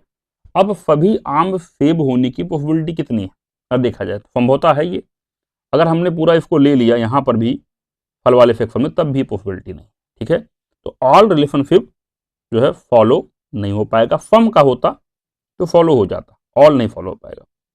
तो अकॉर्डिंग टू मी जो होगा इसका उत्तर केवल एक होगा, लेकिन इरोटेरिया ने इसका उत्तर क्या दिया है, 1 और 3 दिया है, ठीक है। बाकी आप लोग अपने लेवल पर चेक कर लीजिएगा, कमेंट करिएगा, ठीक है, आपके अकॉर्डिंग क्या होना चाहिए। अकॉर्डिंग टू मी इसका होना चाहिए only 1। Question number 50, select the one which best expresses the meaning of given idioms and phrases. Take time by the forelock, ठीक है। इसका मतलब क्या होता है, टू सीज एन अपॉर्चुनिटी। इसके अलावा आप लोग और भी कह सकते हैं, जैसे टू एक्ट क्विकली, ठीक है। Question number 51, select the one which is nearest in the meaning to the given word perjury. What is the meaning of perjury? The act of telling a lie in a court of law. तो the nearest word क्या होगा इसका, परजरी का, ये आपका हो जाएगा false hood. इसके अलावा अगर बात करें हम लोग पेन्यूरी की, पेन्यूरी का मतलब होता है the state of being very poor, extremely poor, poverty, ठीक है। अगला वर्ड है आपका मेलनचोली। मेलनचोली का मतलब क्या होता है, आपका उदासी, a feeling of pensive sadness typically with no obvious causes. इसके अलावा अगला है आपका frankness, the quality of being open, honest and direct in speech और राइटिंग। फॉल्सहुड का मतलब आप जानते ही हैं कि the state of being untrue, यानी झूठा, झूठ। क्वेश्चन नंबर 52, किस समास में दोनों पद मिलकर एक नया अर्थ प्रकट करते हैं। तो ये कौन सा समास होता है, ये होता है आपका बहुब्रीहि समास। जिस समास में प्रयुक्त शब्दों में से कोई भी शब्द प्रधान नहीं होता, अपितु बाहर से ही आकर कोई शब्द प्रधान बन जाता है, उसे बहुब्रीहि समास कैसे जो है कहते हैं। जैसे दफानन, बारासिंगा, निशाचर, दसमुख, चंद्रशेखर, चक्रपाणी आदि। अगला प्रश्न है आपका, देश के गौरव की रक्षा करना सभी नागरिकों का कर्तव्य है। उपयुक्त वाक्य में गौरव है, तो गौरव क्या है, ये आपका भाववाचक संज्ञा है। गौरव भाववाचक संज्ञा है। भाववाचक संज्ञा व्यक्ति या पदार्थ के गुण का बोध कराती है, जैसे अच्छाई, चौड़ाई, चतुराई, बुढ़ापा इत्यादि। अगला प्रश्न 54, निम्नलिखित शब्दों में से किसमें व्यंजन संधि है। तो व्यंजन संधि जो है किसमें है आपका, यह है आपका सज्जन में, ठीक है। वहीं पर अगर हम बात करें अति उत्तम, तो ये कैसे आपका ब्रेक होगा, अति धन उत्तम। इसमें कौन सी संधि है, इसमें यण संधि है। वहीं पर अगर बात करें हम लोग नायक की, तो आपका क्या होगा, नय धन अक। इसमें कौन सी संधि है, अयादि, अयादि संधि। वहीं पर हम बात करें रामायण की, तो रामायण का ब्रैकेट कैसे होगा, राम धन आयन। इसमें कौन सी संधि है, स्वर संधि।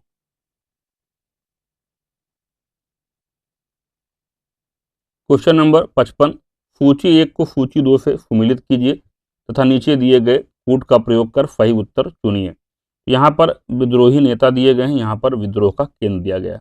तो आप लोग जानते ही हैं 1857 की जो क्रांति हुई थी, ये आपका 10 मई 1857 को मेरठ से शुरू हुई थी, ठीक है। तो बात करते हैं हम लोग, पहले देखते हैं बहादुर शाह द्वितीय। तो इन्होंने नेतृत्व किया था दिल्ली का, यानी ए का 3 होगा। एक ही विकल्प में दिया गया है, तो उत्तर आपका आसानी से निकल जाएगा। अगला नाम है बिरजिस कादिर, तो बिरजिस कादिर लखनऊ, बी का 1 हो जाएगा। कुंवर सिंह जगदीशपुर, सी का 4 होगा। लियाकत अली आपका इलाहाबाद हो जाएगा, यानी डी का 2। और वहीं पर अगर बात करें रानी लक्ष्मीबाई की, तो वो कहाँ से, उन्होंने नेतृत्व किया था झांसी से। क्वेश्चन नंबर 56 देखते हैं। 56 क्या कह रहा है, 1544 ईस्वी में शेरशाह ने मालदेव को हराकर निम्न में से किस पर अधिकार कर लिया था। किस पर अधिकार किया था, जोधपुर पर, ठीक है। 1544 में शेरशाह सूरी ने राव मालदेव को हराकर जोधपुर सहित अजमेर के माउंट आबू तक के मारवाड़ क्षेत्र पर अधिकार कर लिया था। इस दौरान शेरशाह सूरी का सेनापति खवास खान कौन था? खवास खान था, जिन्होंने जोधपुर पर कब्जा किया था। शेरशाह सूरी के दो प्रमुख युद्ध बहुत इंपॉर्टेंट हैं। 1539 में चौसा का युद्ध हुआ था। इस युद्ध में शेरशाह सूरी ने मुगल बादशाह हुमायूं को हराया और खुद को फरीद अल दीन शेरशाह घोषित किया। अगला युद्ध था 1540 में, जिसे बोलते हैं बिलग्राम या कन्नौज का युद्ध। यह युद्ध शेरशाह सूरी और हुमायूं के बीच लड़ा गया, जिसमें शेरशाह सूरी विजयी हुए। इस युद्ध में विजय के पश्चात शेरशाह सूरी ने सूरवंश की स्थापना की थी। क्वेश्चन नंबर 57, सोमेंद्र नाथ टैगोर द्वारा स्थापित दल का नाम क्या था? तो इस दल का नाम था क्रांतिकारी साम्यवादी दल। ठीक है, क्रांतिकारी साम्यवादी दल का पुराना नाम क्या है? भारतीय कम्युनिस्ट लीग, जिसकी स्थापना हुई थी 1934 में। भारतीय बोल्शेविक दल की स्थापना कब हुई थी? 1939 में। बोल्शेविक लेफ्टिनेंट दल की स्थापना 1942 में। आदिवादी लोकतंत्र दल की स्थापना 1940 में एमएन रॉय के द्वारा, और 1944 से 48 के बीच आदि लोकतांत्रिक दल के जो महासचिव थे बीएम तारकुंडे थे। ठीक है, क्वेश्चन नंबर 58, कलचुरी वंश की स्थापना निम्न में से किसने की थी? तो कलचुरी वंश की स्थापना जो है कोल्लम प्रथम ने की थी। कोल्लम प्रथम ने 845 ईस्वी में त्रिपुरी को अपनी राजधानी बनाया। कलचुरी वंश का सबसे जो महान शासक था वो कौन था? कर्णदेव। क्वेश्चन नंबर 59, मैंने सरकारी आदेश की अवहेलना इसलिए नहीं की है कि मुझे कानून से नफरत है, बल्कि इसलिए कि यह मेरी अंतरात्मा की आवाज है। उक्त कथन इससे संबंधित है। ये जो कथन है ये आपका महात्मा गांधी जी का है। क्वेश्चन नंबर 60, निम्नलिखित में से किन स्थानों पर मध्य पाषाण काल में पशुपालन के प्रमाण मिले हैं? तो कहां से मिले हैं? बागौर से मिले। ठीक है, राजस्थान में है ये बागौर, और मध्य प्रदेश का जो आदमगढ़ है वहां से भी हमें पशुपालन के प्रमाण मिले।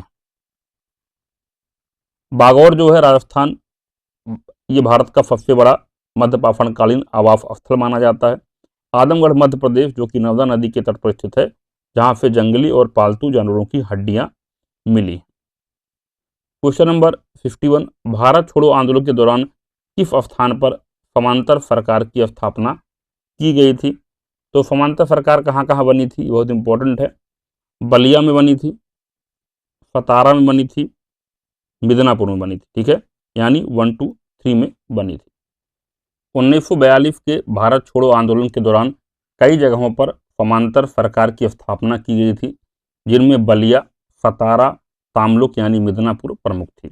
भारत छोड़ो आंदोलन के बाद पहली समांतर सरकार महाराष्ट्र के सतारा में स्थापित की गई थी। इसे प्रति सरकार के रूप में जाना जाता था, जिसका अर्थ है समांतर सरकार। प्रति सरकार की स्थापना 1943 में हुई थी और यह 1946 तक चली। इस आंदोलन का नेतृत्व वाई.बी. चौहान, नाना पाटिल और अन्य लोगों ने किया था। इसका उद्देश्य ब्रिटिश नियंत्रण से मुक्त क्षेत्रों में एक वैकल्पिक शासन मॉडल प्रदान करना था। प्रति सरकार ने सामाजिक सुधारों पर भी ध्यान केंद्रित किया, जैसे कि शिक्षा प्रदान करना और आम लोगों की शिकायतों का समाधान करना। बलिया में समांतर सरकार की स्थापना चित्तू पांडे के द्वारा किया गया। तामलुक, मिदनापुर, पश्चिम बंगाल में समांतर सरकार की स्थापना सतीश चंद्र सामंत के नेतृत्व में किया गया। तामलुक, मिदनापुर, पश्चिम बंगाल में स्थापित सरकार को जातीय सरकार या राष्ट्रीय सरकार के नाम से भी जाना जाता है। क्वेश्चन नंबर 52, जलियांवाला बाग नरसंहार पर कांग्रेस जांच समिति की रिपोर्ट के प्रारूप को लिखने का कार्य सौंपा गया था। ये कार्य सौंपा गया था महात्मा गांधी जी को। जलियांवाला बाग हत्याकांड 13 अप्रैल 1919 को हुआ था। जलियांवाला बाग नरसंहार के विरोध में रविन्द्रनाथ टैगोर ने नाइटहुड की उपाधि लौटा दी थी। जलियांवाला बाग नरसंहार की जांच के लिए हंटर कमीशन, ठीक है, हंटर कमीशन का गठन किया गया। सन 1940 में ऊधम सिंह ने इस हत्याकांड के प्रतिशोध के रूप में सर माइकल ओ डायर की हत्या लंदन में की। क्वेश्चन नंबर 53, मध्यकाल में मंदिर निर्माण में द्रविड़ शैली किस क्षेत्र में अपनाई गई? ये अपनाई गई थी कृष्णा एवं कावेरी नदियों के बीच। क्वेश्चन नंबर 54, टोडरमल को निम्नलिखित में से किस अन्य नाम से भी जाना जाता था? तो टोडरमल का अन्य नाम क्या था? मुशर्रिफ ए दीवान, जो कि होता था राजस्व विभाग का प्रमुख। टोडरमल का जो वास्तविक नाम था अल टंडन था। क्वेश्चन नंबर 55, निम्नलिखित घटनाओं को कालक्रम के अनुसार बढ़ते हुए सही क्रम में व्यवस्थित करें। तो पहला है आपका वास्को डिगामा की दूसरी बार भारत यात्रा। तो वास्को डिगामा जो है 1502 ईस्वी में हिंद महासागर से होते हुए दूसरी बार भारत की यात्रा पुर्तगाली प्रभुत्व स्थापित करने के उद्देश्य से की थी। वास्को डिगामा जो है पहली बार 1498 ईस्वी में भारतीय नाविक अब्दुल मजीद की सहायता से केप ऑफ गुड होप, जो कि अफ्रीका होते हुए भारत के कालीकट तट पहुंचा था, जहां उसका भव्य स्वागत भारतीय राजा जमुरीन के द्वारा किया गया था। ठीक है, बात करते हैं इसके बाद अगला दिया गया है आपका वांडीवास का निर्णायक युद्ध। तो वांडीवास का युद्ध 22 जनवरी 1760 ईस्वी को भारत में अंग्रेजों और फ्रांसीसियों के बीच लड़ा गया था। अगला आपका ईस्ट इंडिया कंपनी की स्थापना। इसकी स्थापना 31 दिसंबर 1600 को इंग्लैंड में महारानी एलिजाबेथ प्रथम के शाही चार्टर के तहत की गई थी। अगला आपका बेदरा का युद्ध। तो बेदरा जिसे बोलते हैं चिनफुरा, ये पश्चिम बंगाल में है। इसकी लड़ाई नवंबर 1759 ईस्वी में अंग्रेजों और डचों के बीच की गई थी। ठीक है, तो इसको ऑर्डर हमें लगाना है। तो सही ऑर्डर क्या हो जाएगा आपका? तो पहले आपका 1 आएगा, फिर आपका आ जाएगा 3, देन आपका होगा 4, देन होगा आपका 2, यानी आपका विकल्प सी क्या होगा? सही होगा। क्वेश्चन नंबर 66, मोडी लिपि का प्रयोग पहली बार किसके लेखों में किया गया था? तो आपका विकल्प क्या होगा? मराठों के। मोडी लिपि या जिसे बोलते हैं मोडी लिपि का प्रयोग सबसे पहले छत्रपति शिवाजी महाराज के शासनकाल में राजकीय लिपि के रूप में बालाजी आबाजी के द्वारा किया गया था। क्वेश्चन नंबर 67, सातवाहन वंश के किस शासक के सिक्कों पर जहाज का चित्र बना हुआ था? तो वो कौन सा शासक था? यज्ञश्री सातकर्णी। ठीक है, क्वेश्चन नंबर 58, निम्न में से कौन सा कार्य 1931 कराची अधिवेशन में हुआ था? तो 1931 के कराची अधिवेशन में अगर हम लोग बात करें, पहला कार्य मौलिक अधिकारों का प्रस्ताव पारित हुआ था। दूसरा आर्थिक नीति का प्रस्ताव पारित किया गया। गांधी इरविन समझौते का अनुमोदन किया गया। तो इसका क्या हो जाएगा आपका? 1, 2, 3 तीनों आपका ये कार्य किए गए थे। क्वेश्चन नंबर 59, दास्तान ए अमीर हमजा का चित्रांकन किसके द्वारा किया गया? यह कार्य किया गया है मीर सैयद अली के द्वारा। क्वेश्चन नंबर 70, क्वींसबेरी नियम किस खेल पर लागू होता है? तो ये जो नियम है आपका क्वींसबेरी, ये लागू होता है आपका बॉक्सिंग में। क्वेश्चन नंबर 71, सूची 1 को सूची 2 से जो है आपका सम्मिलित करना है। पहली सूची में आपका क्या दिया गया है? उत्सव दिया गया, ठीक है, और दूसरी में दिया गया है राज्य केंद्र शासित क्षेत्र। पहला है आपका हॉर्नबिल पर्व, तो हॉर्नबिल कहाँ मनाया जाता है?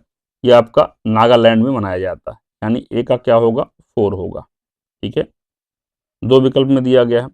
अगला है आपका फंगाई पर्व। फंगाई पर्व कहाँ मनाया जाता है? ये आपका मणिपुर में मनाया जाता है, यानी बी का क्या होगा? 2 होगा। अगला है आपका राजहंस पर्व, ये आपका आंध्र प्रदेश में मनाया जाता है, यानी सी का क्या होगा? 1 होगा। इसके बाद है आपका हेमिस पर्व, ये आपका मनाया जाता है आपका लद्दाख में। ठीक है, तो यानी आपका क्या होगा? डी का 3 होगा। यहाँ से निकालते हैं तो 4 2 1 3, यानी आपका जो सी विकल्प होगा सही होगा। कुछ और पर्व देख लेते हैं जो कि इंपॉर्टेंट हैं।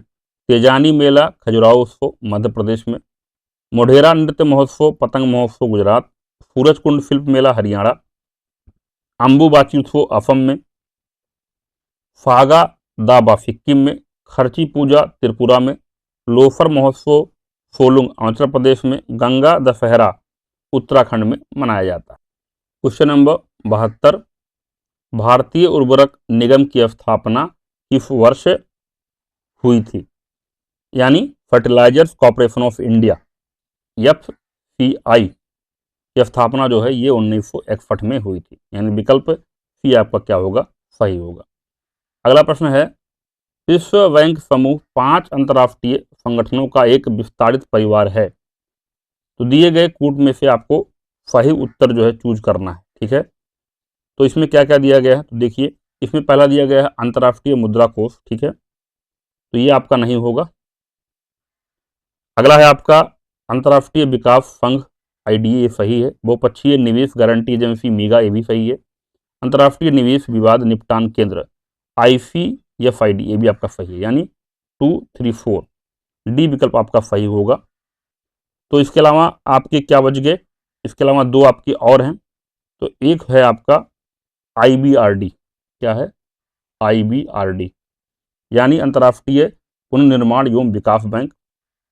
इसके अलावा आपका एक और है, दैट इज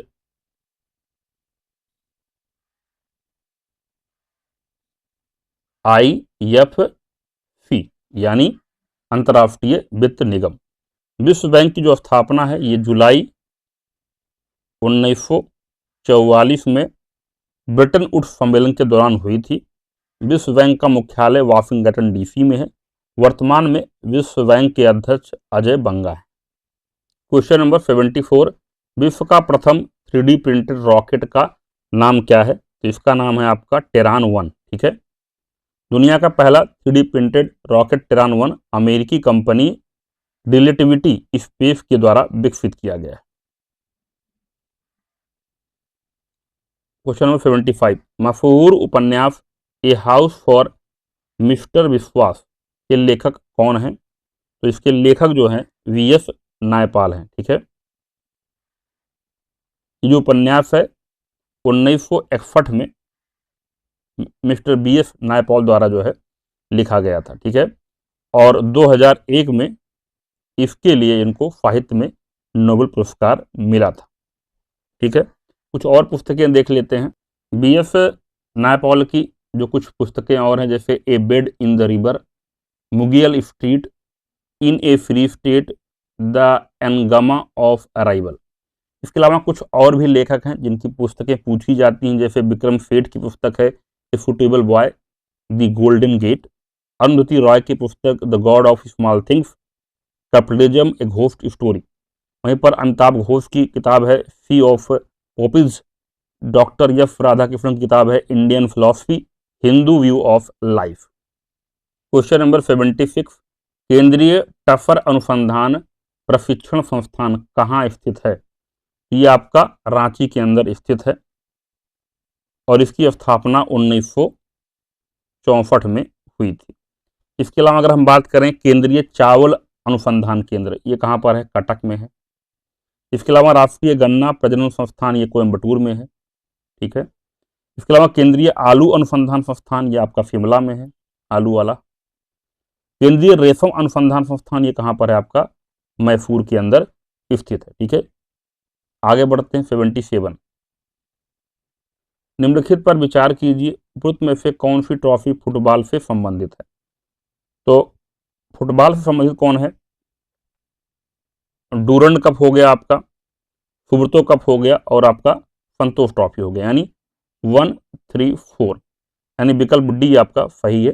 ये सब जो ट्रॉफियां हैं ये जो है आपका फुटबॉल से संबंधित है, ठीक है। वहीं पर अगर हम लोग बात करें आगा खां कप की, तो ये आपका जो है हॉकी से संबंधित है। इससे हॉकी। क्वेश्चन नंबर 78, मानव के निम्न अंगों में से कौन सा एक प्रतिरक्षी अनुक्रिया के प्रदर्शन में शामिल नहीं है? Which one of the following human organs is not involved in the manifestation of immune response? ठीक है, तो क्या होगा इसका विकल्प आपका 78 का बी होगा, दैट इज ब्रेन, ठीक है, मस्तिष्क। क्वेश्चन नंबर 79, किसी रासायनिक अभिक्रिया में धन उत्प्रेरक की भूमिका क्या होती है?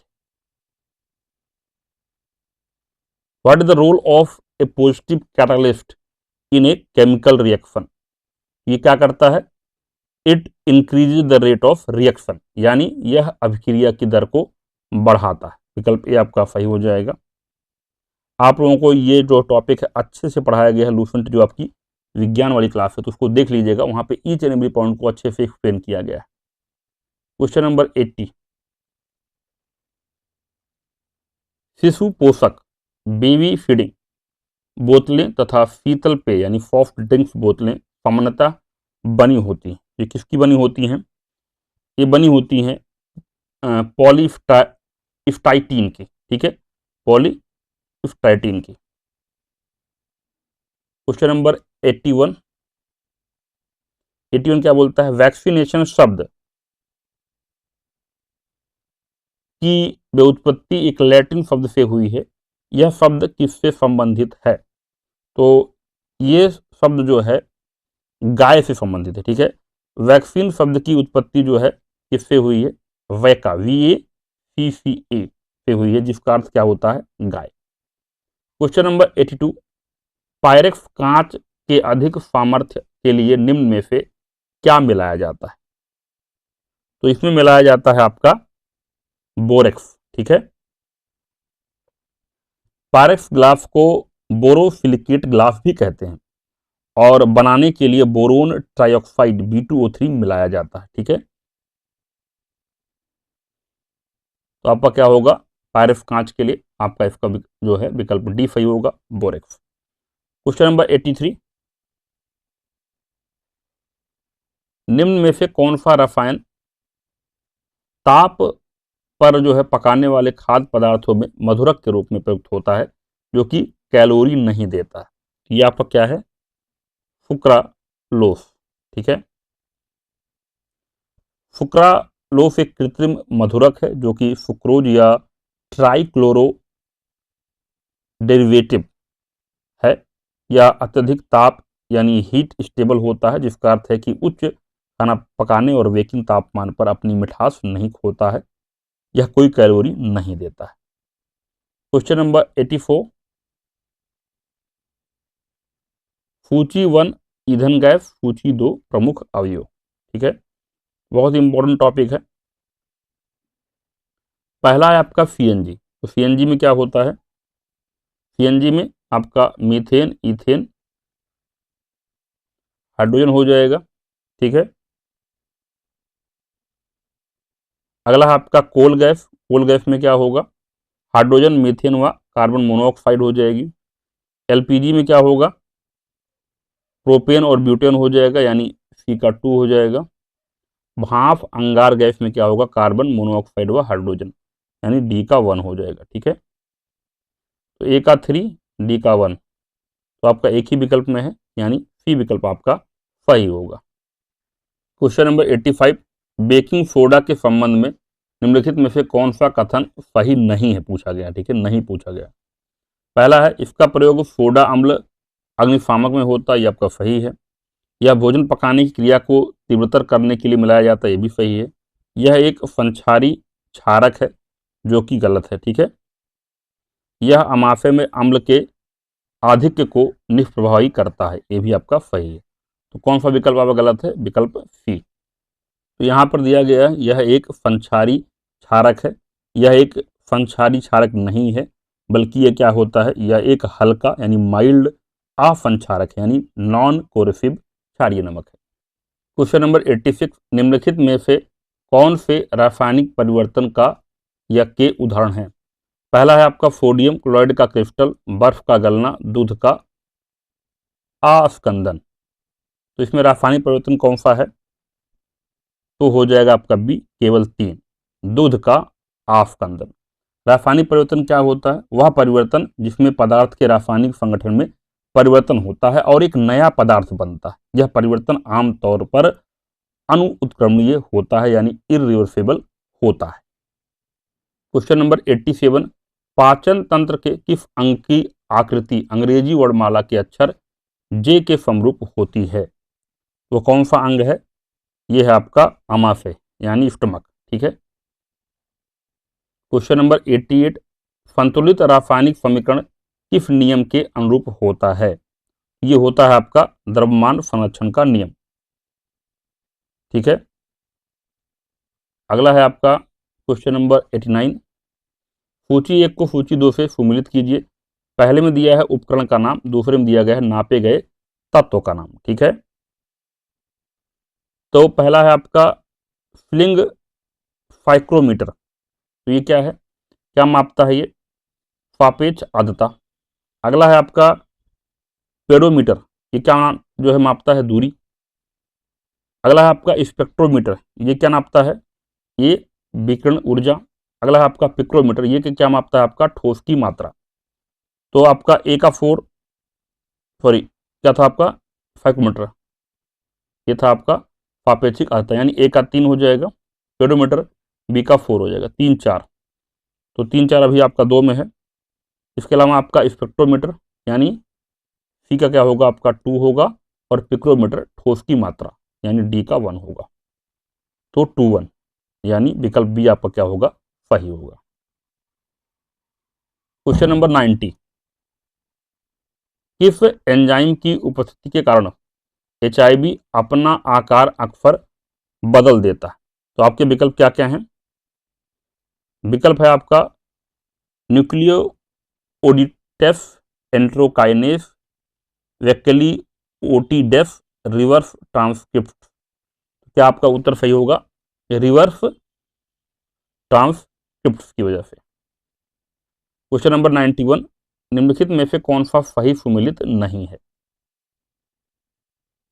तो आपका प्लाज्मोडियम मलेरिया, ये आपका सही है।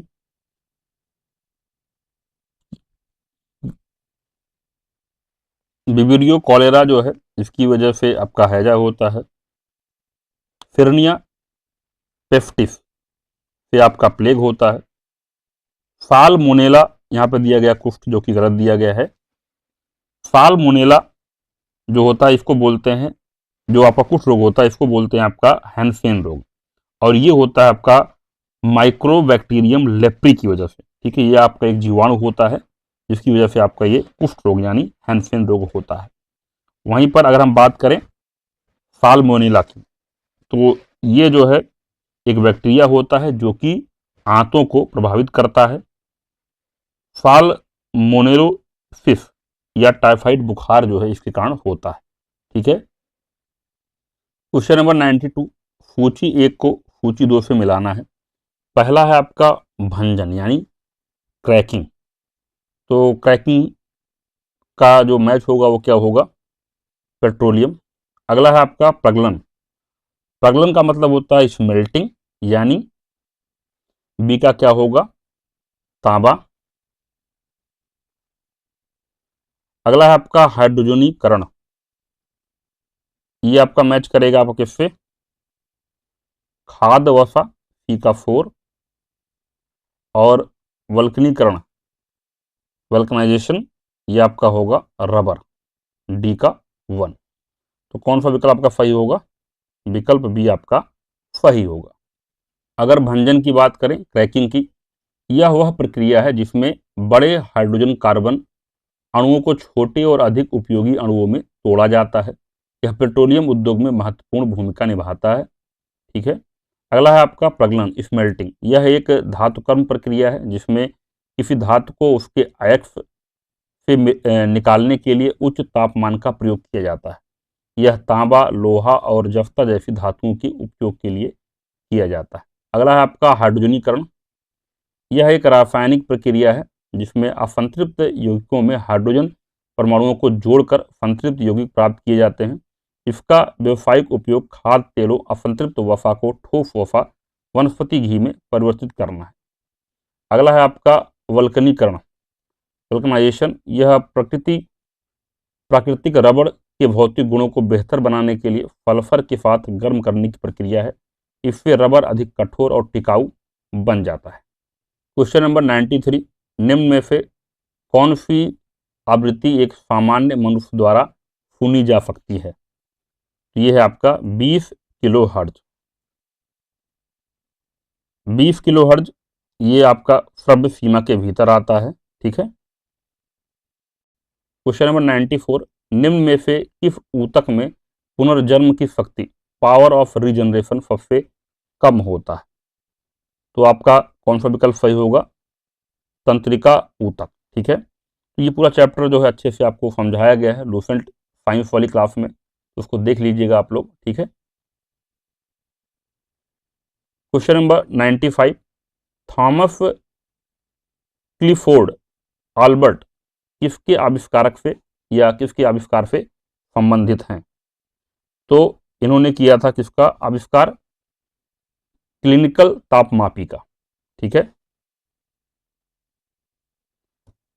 सर थॉमस क्लिफोर्ड आल्बर्ट ने 1866 में एक छोटा 6 इंच का क्लिनिकल थर्मामीटर, नैदानिक तापमापी का आविष्कार किया था, जो 20 मिनट के बजाय केवल 5 मिनट में शरीर का तापमान माप सकता था। ठीक है। वहीं पर अगर बात करें जैसे एक्सरे मशीन की, तो इसकी खोज 1895 में WC रोंटिजन ने की थी। वहीं पर अगर बात करें हम लोग सूक्ष्म दर्शक यंत्र की, माइक्रोस्कोप की, तो इसका आविष्कार जोक्रियस जैनसेन ने लगभग 1590 ईस्वी में किया था। वहीं पर अगर बात करें हम लोग परिश्रावक की, स्टेथोस्कोप की, तो इसका आविष्कार 1816 में रेने लेनेक ने किया था। क्वेश्चन नंबर 96, निम्न में कौन सा जोड़ा निम्न लक्षणों को दर्शाता है? होंठों का सूजन, हाथों तथा पैरों की त्वचा का मोटा वर्णक का होना, चिड़चिड़ा होना। तो ये क्या दिखाता है? Nicotinamide pellagra. विकल्प डी जो है आपका सही होगा। ये जो आपका पेलाग्रा रोग है, ये विटामिन B3 नियासिन की कमी के कारण होता है। ठीक है। क्वेश्चन नंबर 97, राष्ट्रीय हॉर्टिकल्चर मिशन किस पंचवर्षीय योजना में आरंभ किया गया था? ये आरंभ किया गया था 10वीं पंचवर्षीय योजना के तहत।